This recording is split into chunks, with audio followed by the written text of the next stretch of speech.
అసలు full time part time అన్న terminology లేదు బైబిల్లో. నువ్వు సంపూర్ణం, నేను అపూర్ణం, నేను హాఫ్ టైము, నేను పార్ట్ టైము అనేది లేదు. ఎవ్రీబడి హోల్ టైం, ఏం తేడా లేదు. మనం ఏం క్యాస్ట్ సిస్టమ్ క్రియేట్ చేయాల్సిన అవసరం లేదు. క్లర్జీ, లైటీ అన్న క్యాస్ట్ సిస్టమ్ లేదు. అది పాత నిబంధనలో లేవీయులకు ప్రభు ఇచ్చాడు. పాత నిబంధనలో ఒక మోడల్ మనకు ఉంది, లేవీయులు అన్న వాళ్ళు. కానీ లేవీయులు ఏం చేశారు? లోపలికి వెళ్ళి ఆలయంలో పని చేశారు.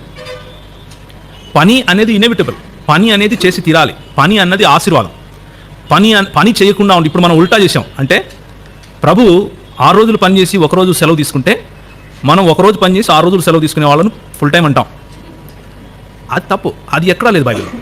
ఒకరోజు వాక్యం చెప్పి 1 గంట, మిగిలిన రోజులు నేను ఇంట్లో కూర్చుంటాను అన్నదాన్ని మాత్రమే ఫుల్ టైం అనాలి అని అంటే, అలాంటి ఫుల్ టైంను ప్రభు ఏమంటాడు అంటే అదొక శాపం అంటాడు. పాత నిబంధన గ్రంథంలో పని చేయకుండా మంచం పట్టుకుని కూర్చునే వాడిని తీసుకెళ్ళి ఊరవతలేసి రాళ్ళతో కొట్టండి అని ఉంది. సో నేను చెప్పేది ఏంటంటే, నా ఉద్దేశం ఏమిటి అంటే, పని చేయడం ముఖ్యం. సంఘంలో పని చేస్తే అది సంఘ పని. బయట పని చేసినా ప్రభు పనే. సంఘంలో చేసినా బయట చేసినా ప్రభు పనే. మనము గవర్నమెంట్ వాళ్ళకి పని చేస్తుంటే కూడా మన ప్రభు ఎవరు? మన ప్రభు ప్రభువే. ఆ గవర్నమెంట్ను మన కోసం పెట్టింది కూడా ప్రభువే.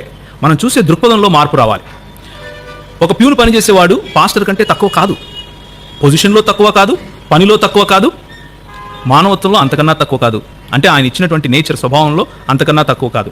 తక్కువ ఎక్కువలు ఎక్కడొస్తాయి అంటే, లేకపోతే సమానత ఎక్కడొస్తుంది అంటే, మొట్టమొదటిగా మనం అందరం పాపులమే. మనం పాస్టర్ అయినా పాపులే, పని చేసినా పాపమే. మనం అంటే పాపులమే, పడిపోయిన వాళ్ళమే.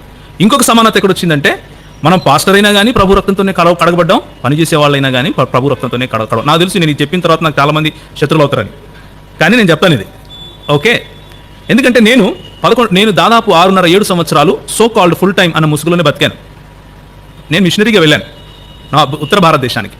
నన్ను ఒకరు పంపగా, అంటే ప్రభు నన్ను పిలుచుకున్నాడు, నేను బలంగా నమ్మినప్పుడు ప్రజలతో చెప్పి 10 మంది నా కోసం ప్రార్థన చేసి పంపించారు. వాళ్ళు నాకు ఆర్థికంగా సహాయం కూడా చేశారు ఒక సంఘం తరపున. కానీ నేను కన్విన్స్ అయ్యాను. ఏమని కన్విన్స్ అయ్యాను అంటే, ముఖ్యంగా ఉత్తర భారతదేశం లాంటి కాంటెక్స్ట్, ఉత్తర భారతదేశం లాంటి సందర్భాల్లో పని చేయడమే శ్రేయస్కరం. పని చేసేటప్పుడు నాకు 10 మందితో కలవటానికి ఒక అవకాశం దొరుకుతుంది. 10 మందితో ప్రభు గురించి మాట్లాడటానికి నాకు ఒక అవకాశం దొరుకుతుంది. నేను సంచేసుకుని నేను పాస్టర్ని, నేను చెప్తాను నువ్వు రా అంటే, నీకు ఎవరో డబ్బులు ఇస్తున్నారు కాబట్టి నువ్వు మాట్లాడుతున్నావు అని నాకు చేయి కూడా గలపరు. దాని బదులు నేను ఒక సాఫ్ట్వేర్ ఇంజనీర్గా వెళ్తే, నేను ఉన్నతమైన స్థితిలో ఉన్న వాళ్ళతో కూడా ప్రభు గురించి మాట్లాడే అవకాశం నాకు దొరికింది.